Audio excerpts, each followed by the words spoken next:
Hi everyone, today I will show you how to make this very cute amigurumi snake plant. We will start with the pot, so we will be using this color of yarn for the pot. To start with, for round 1, we need to make 6 single crochets in a magic ring.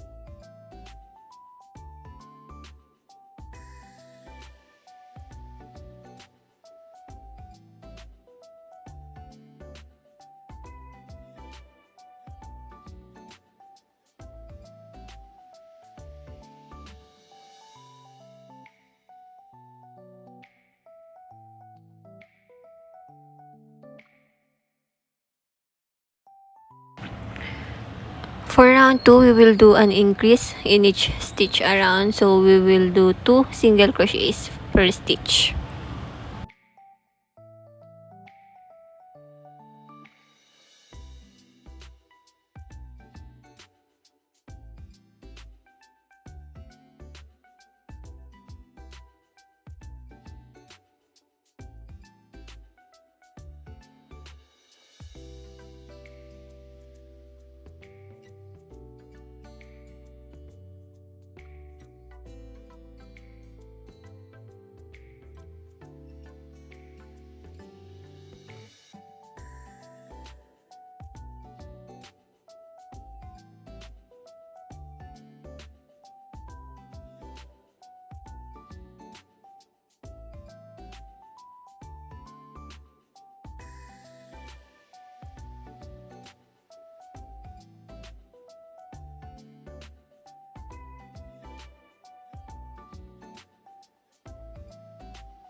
For round 3, we will do single crochet, 1 single crochet, and then increase.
For round 4, we will do an increase in the first stitch and then 2 single crochets in the next stitches.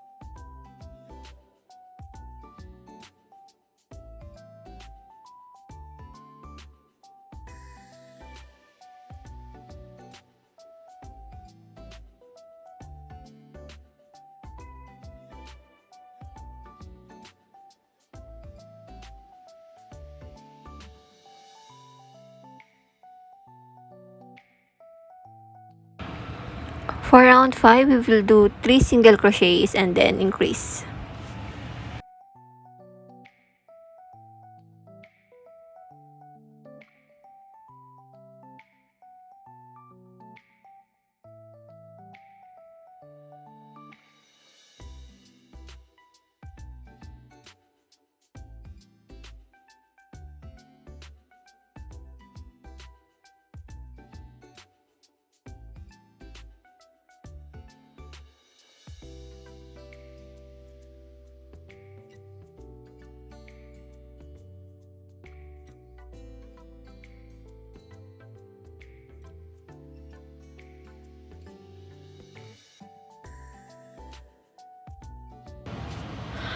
For round 6, we will start with an increase again on the first stitch and then do 4 single crochet on the next stitches.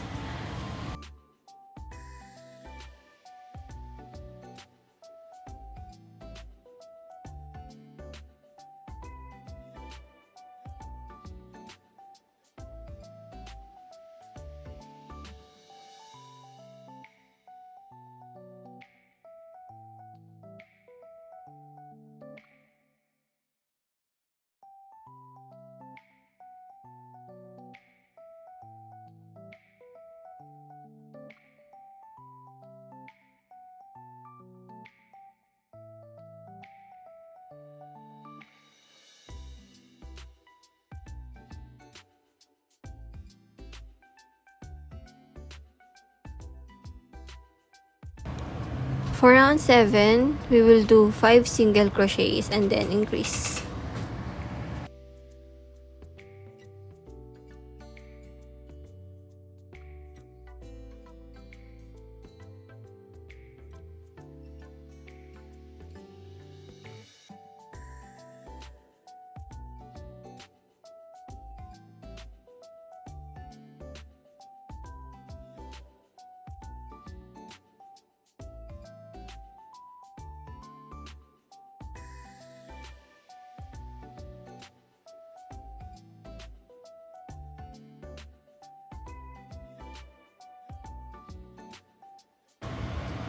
For round 8, we will increase in the first stitch and then 6 single crochet on the next stitches.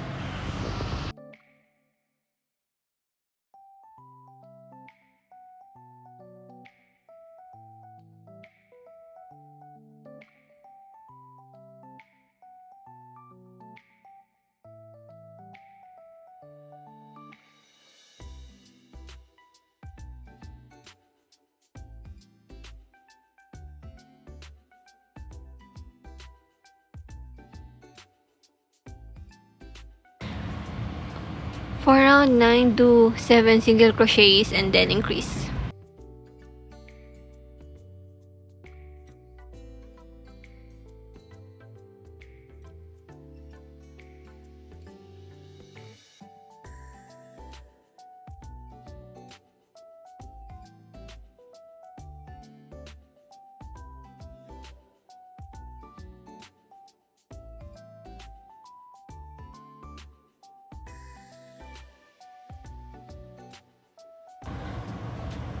For round 10, we will do 1 single crochet per stitch in the back loop of our previous round.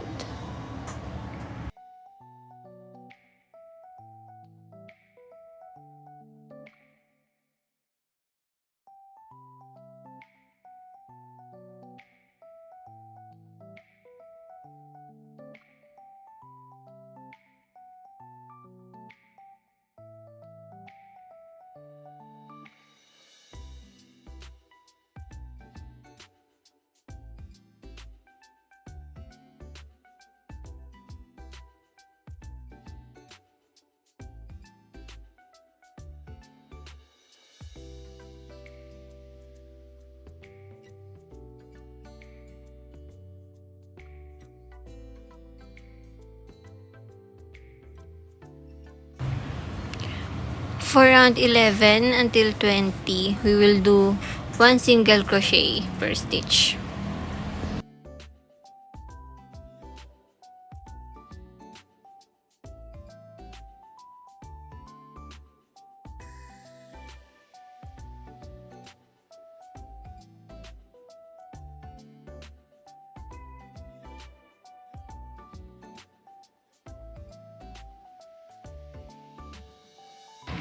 This is how it will look like after round 20. For round 21, we will do single crochets in the front loop of the previous round.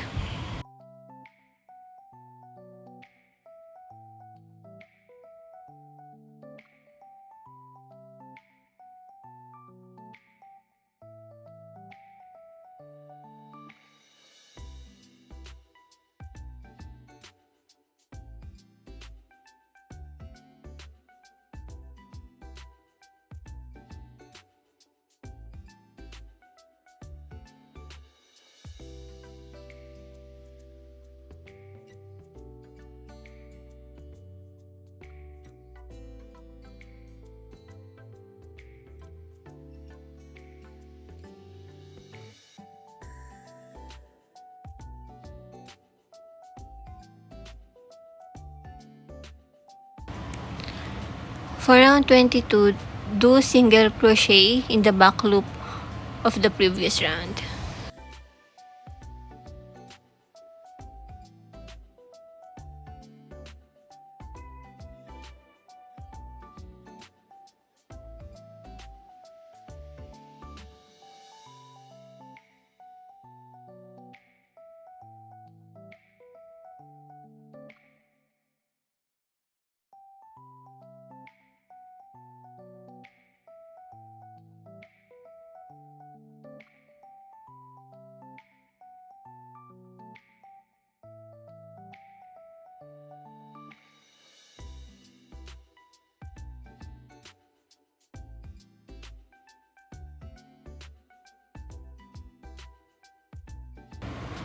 We are now finished with our pot.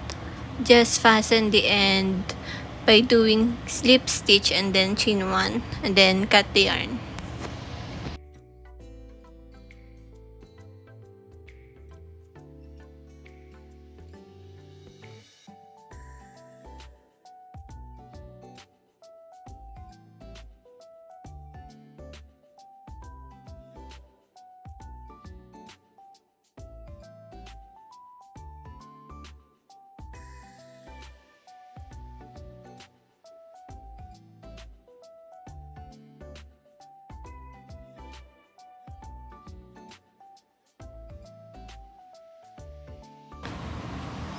Now we will be stitching the eyes.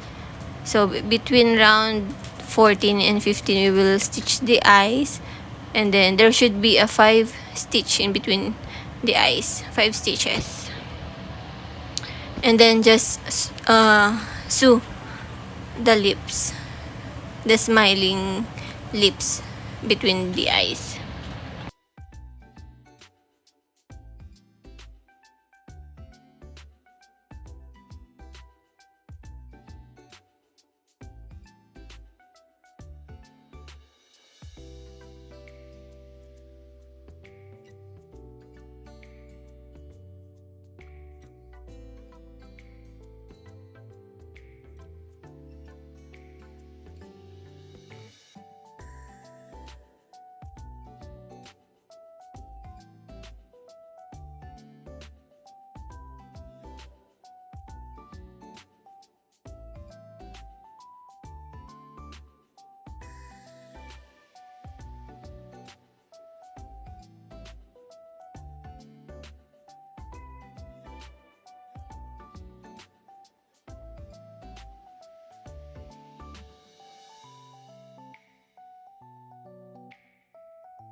We are now finished with our smiling pot. So just cut cardboard and then insert it in our pot just to give support on the bottom part of our pot.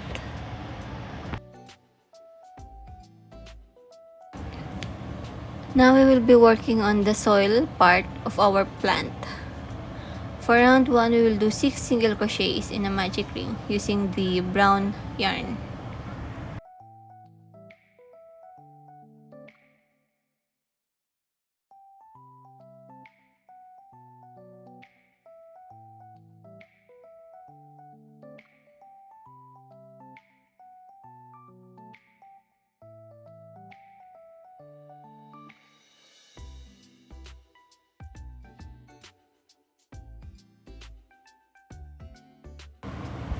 For round 2, we will do an increase in each stitch around.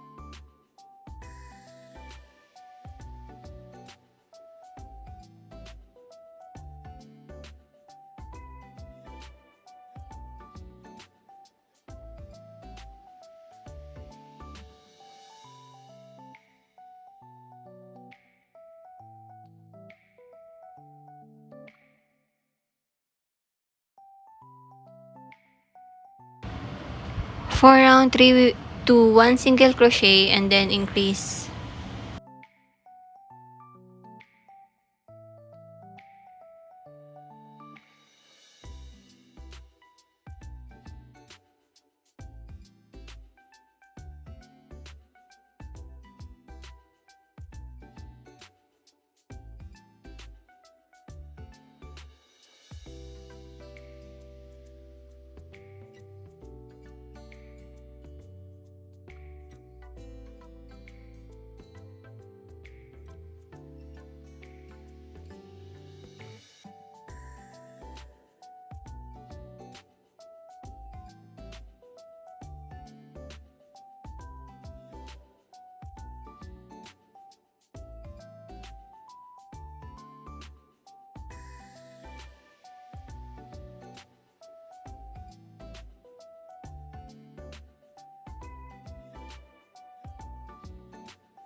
For round 4, increase in the first stitch and then do 2 single crochets in the next stitches.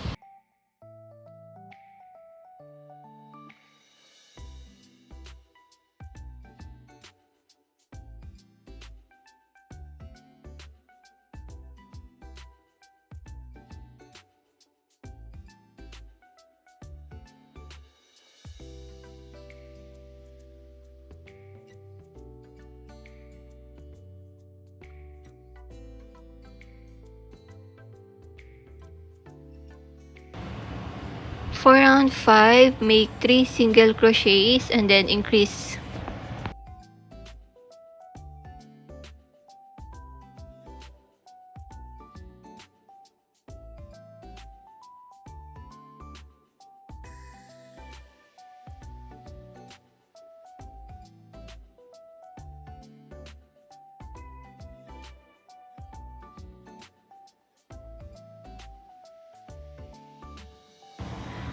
For round 6, increase in the first stitch and then 4 single crochets on the next stitches.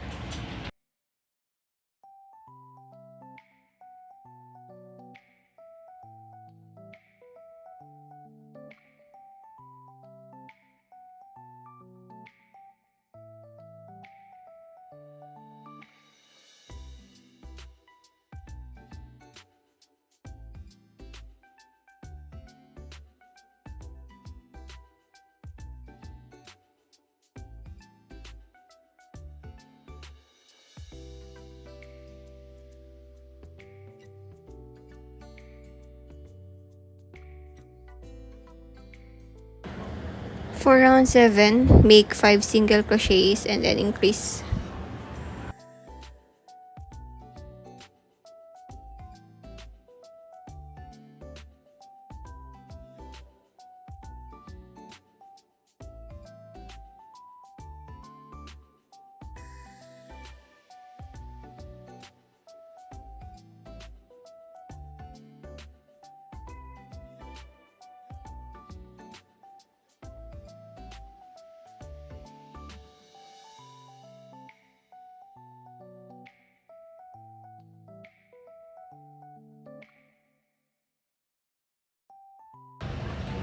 For round 8, increase in the first stitch and then do 6 single crochets on the next stitches.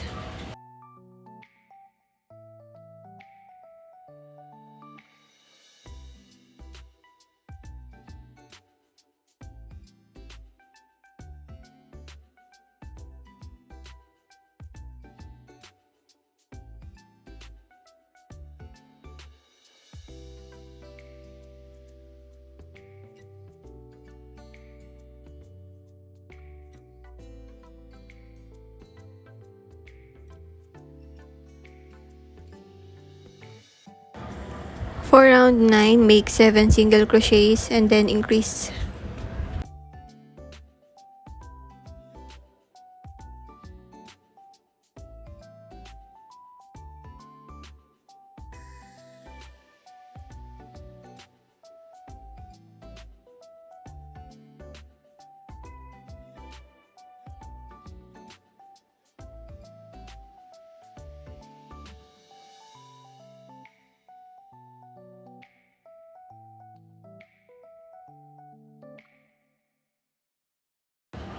We are now done with our soil or dirt, so just fasten the end by doing slip knot and then chain 1 and then cut the yarn. Leave a long excess yarn so that we can use it for stitching later.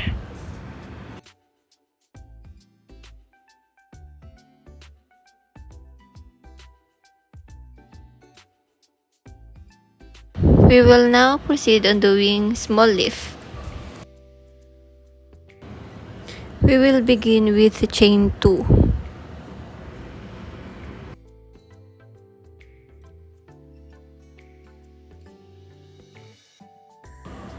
For our first row, do an increase in the second chain from the hook and then chain 1 and then turn.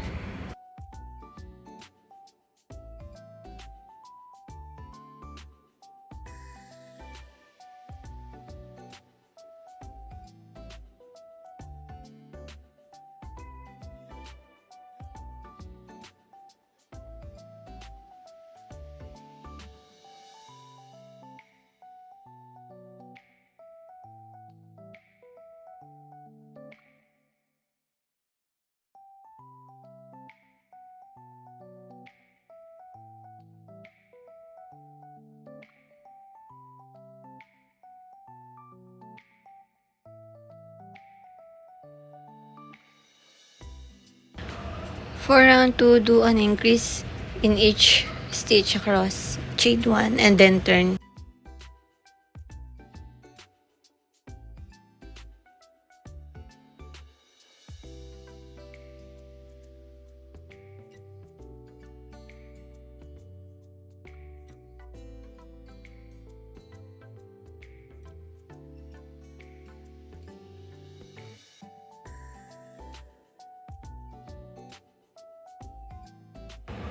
For round 4, do 4 single crochets across. Chain 1 and then turn.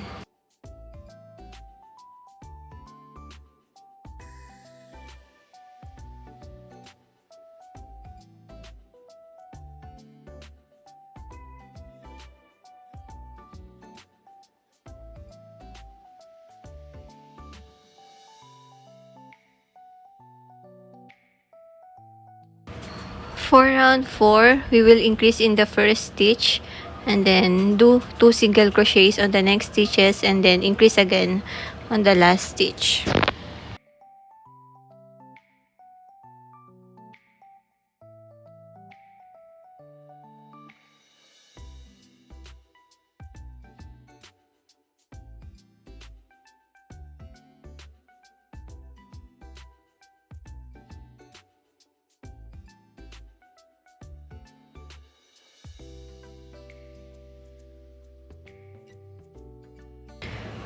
For row 5, make 6 single crochets across, chain 1 and then turn.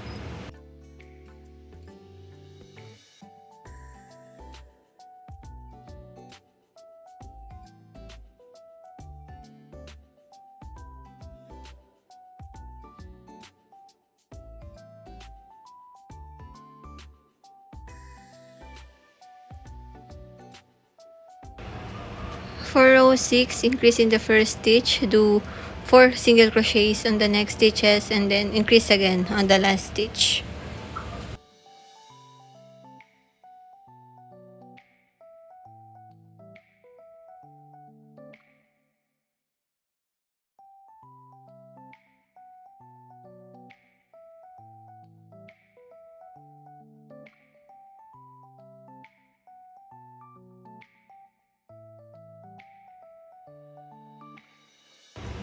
For row 7, I will be using a different shade of green yarn. So I'll be using the forest green yarn to add accent to our leaf.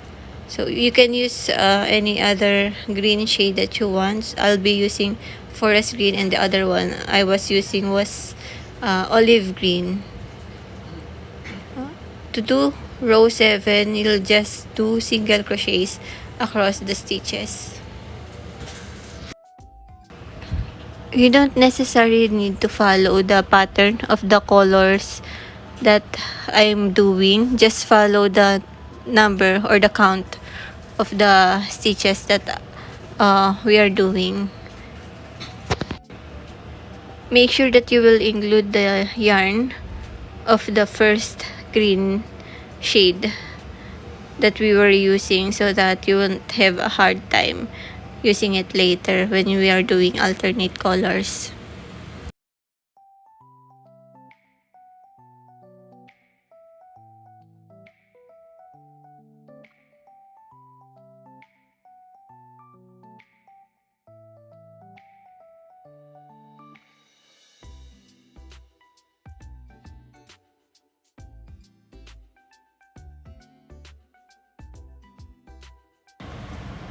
Now we will do chain 1 with the olive green and then turn. For round 8, we will do single crochets across.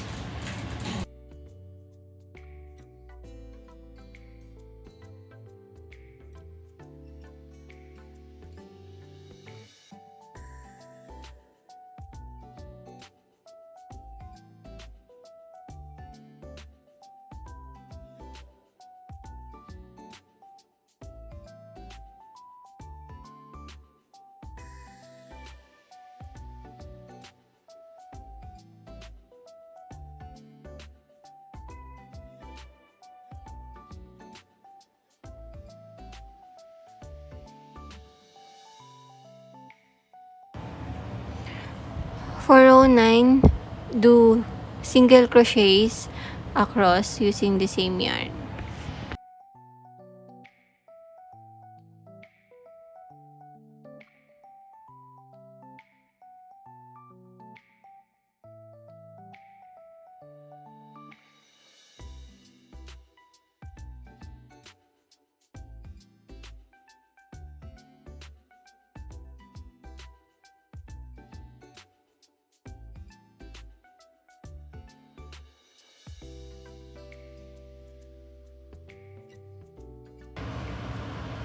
For round 10, change to forest green again, chain 1 and then turn, and then do 8 single crochets across.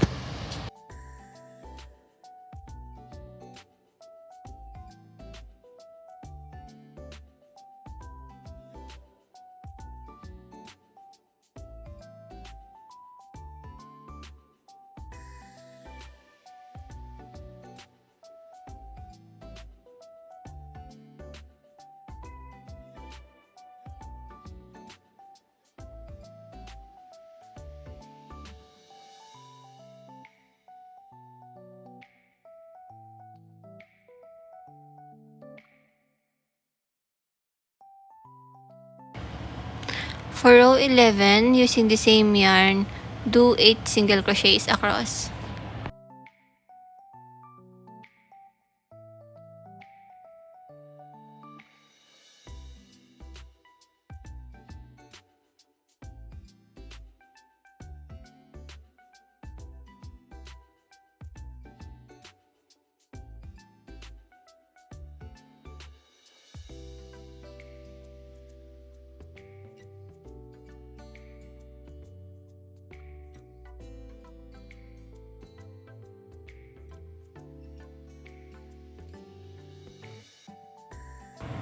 For round 12, change to olive green and then do single crochets across.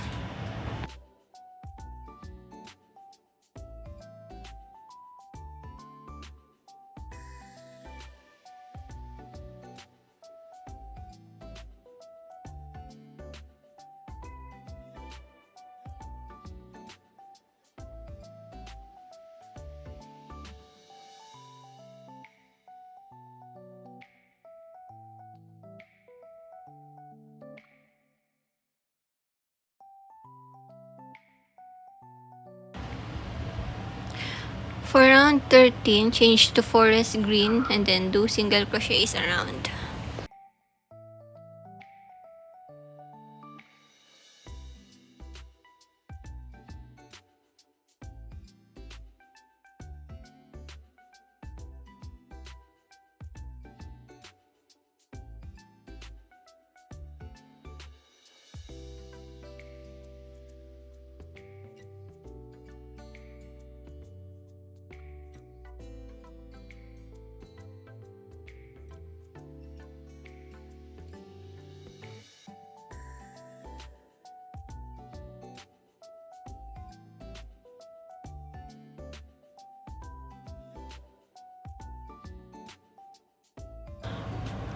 For round 14, change to olive green and then do single crochets across.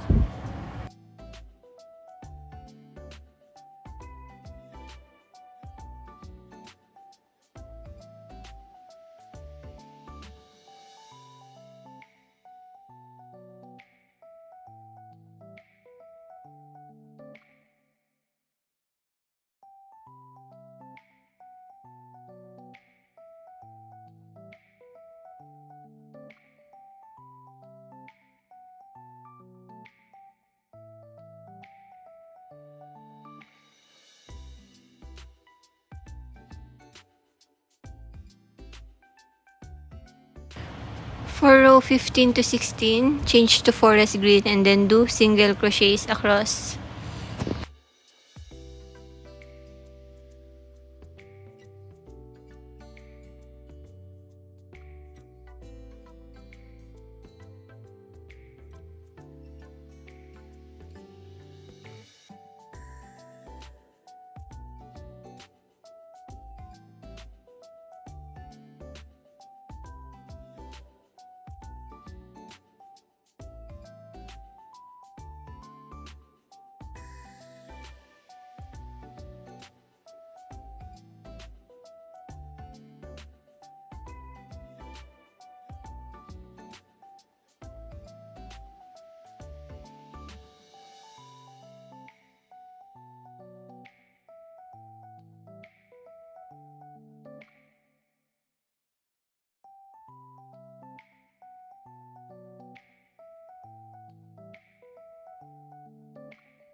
For row 17 and 18, change to olive green and then do single crochets across.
For row 19, using the same yarn, we will decrease in the first stitch and on the last 2 stitches.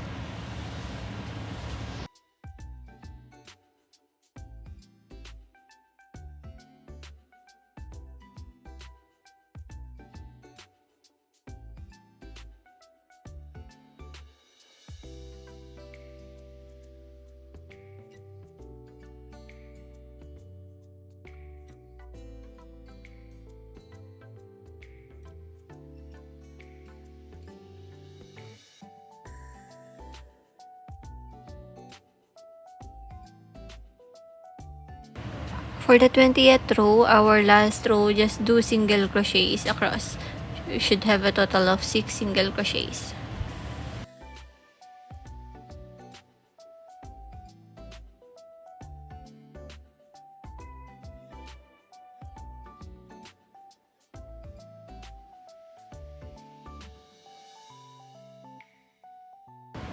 Fasten the end by doing chain 1 and then cut a long excess yarn for the olive green. We will use that later for sewing.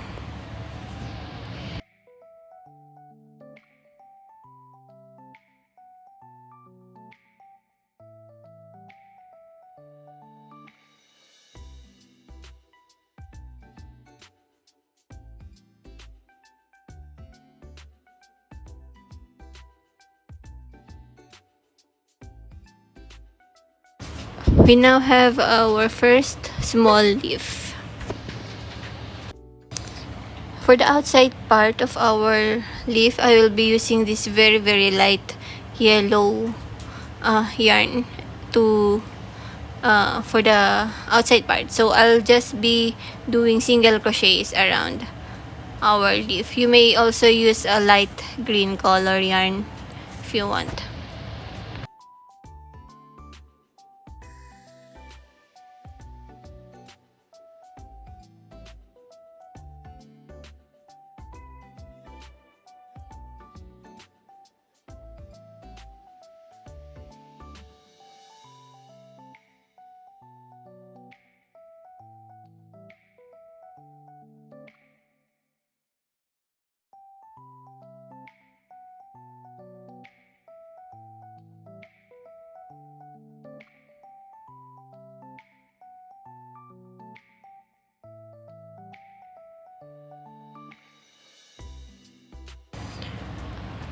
For the tip of our leaf, we will be doing 2 single crochets in that same stitch, and then just continue doing 1 single crochets on the other side of our leaf.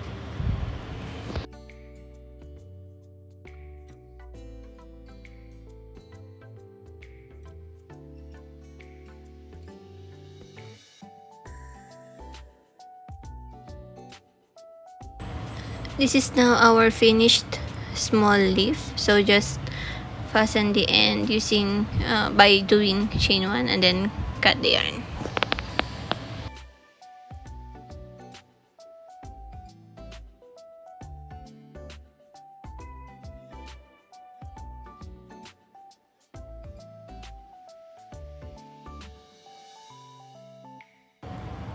For the medium leaf, use the pattern for the small leaf through row 18. So this is we're done with that until row 18. To continue with the olive green yarn, do single crochets across for row 19.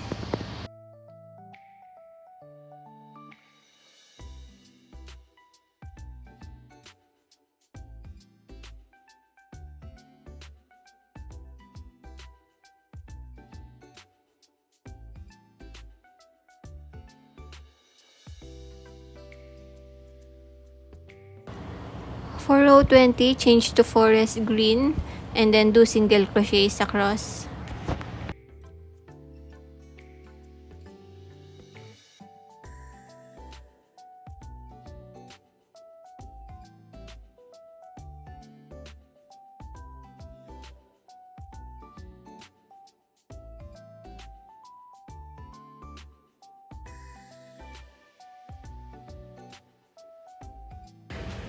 For row 21, change to olive green and then do single crochets across.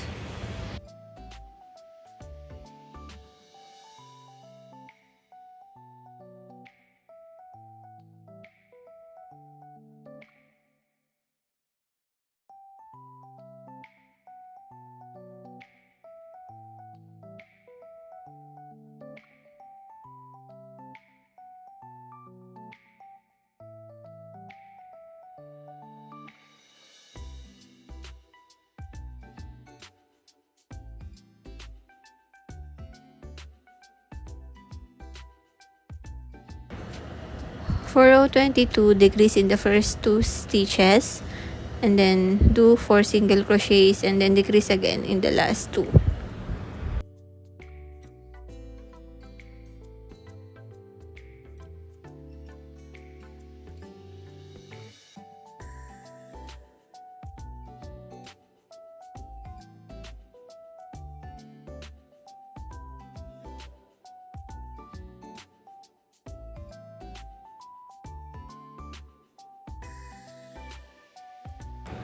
For row 23, our last row, just do single crochets across using the same yarn.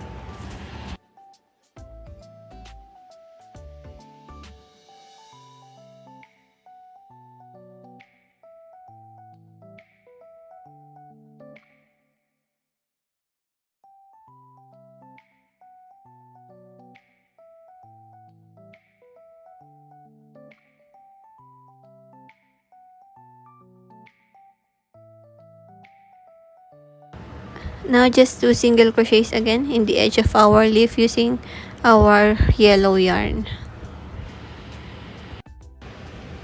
We now have our medium leaf.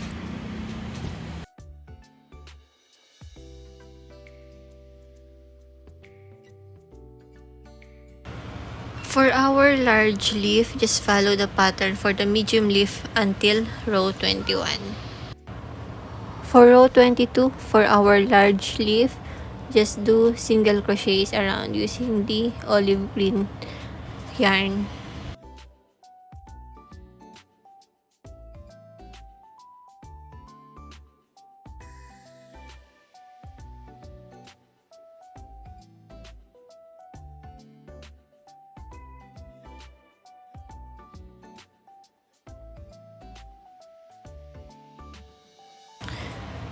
For row 23, change to forest green and then do single crochets across.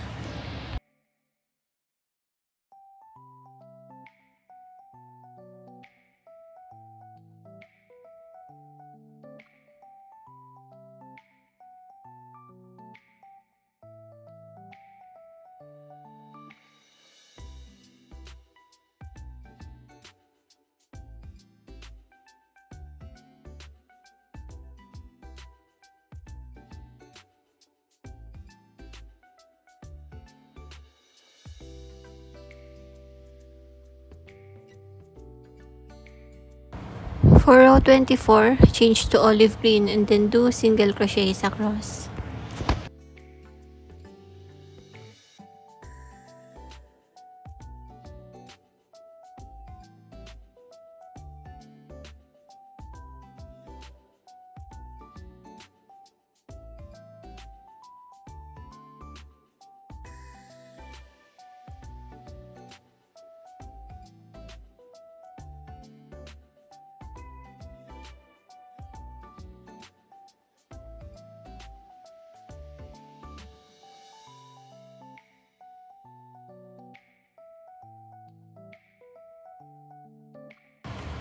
For row 25, using the same yarn, decrease in the first 2 stitches and then do 4 single crochets and then decrease again on the last 2.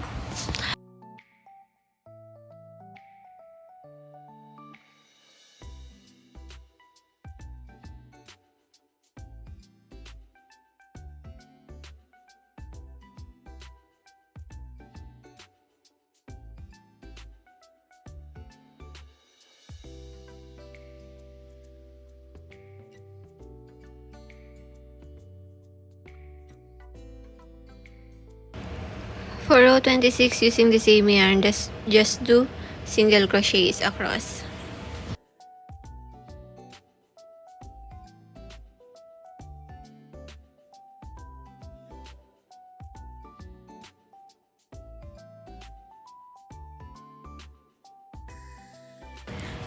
We are now done with our large leaf. Again, for the edge of our leaf, using the yellow yarn, do the single crochet around.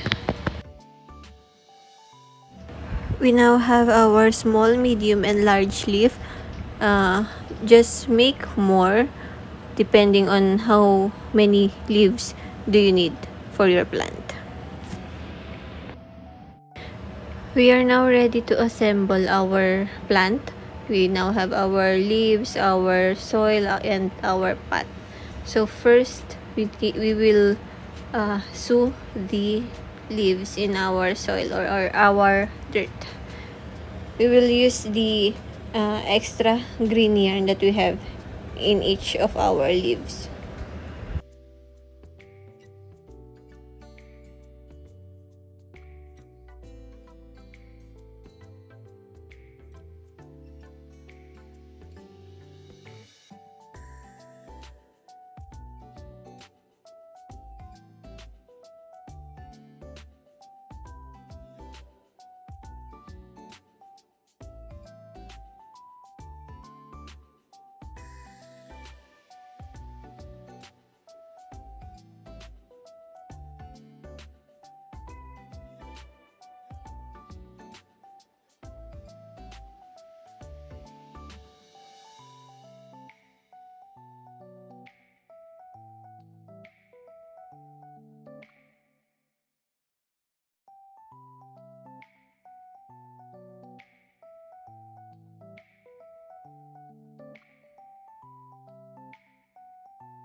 We are now done putting our first leaf. Just continue putting the other leaves around our soil. Just make sure that they are staggered, just like how they are positioned in a real plant.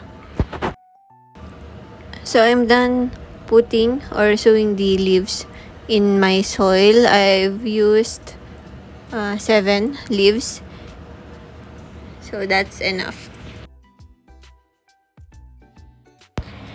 Now we will be attaching the soil and the leaves to our pot. So we will be using the excess brown yarn in our soil, and we will be sewing it in the back loop in the round 21 of our pot.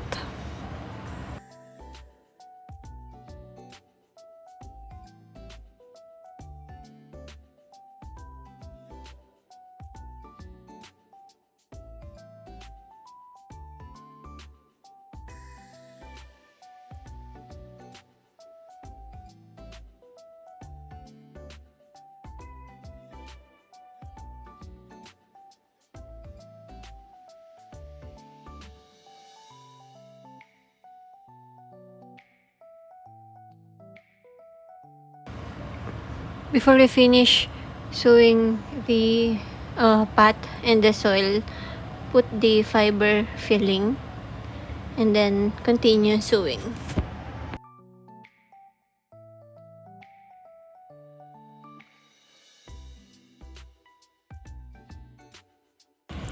This is our finished product, our snake plant. It's very cute. So guys, try it, and I hope it's easier for you to follow the tutorial. Thank you for watching.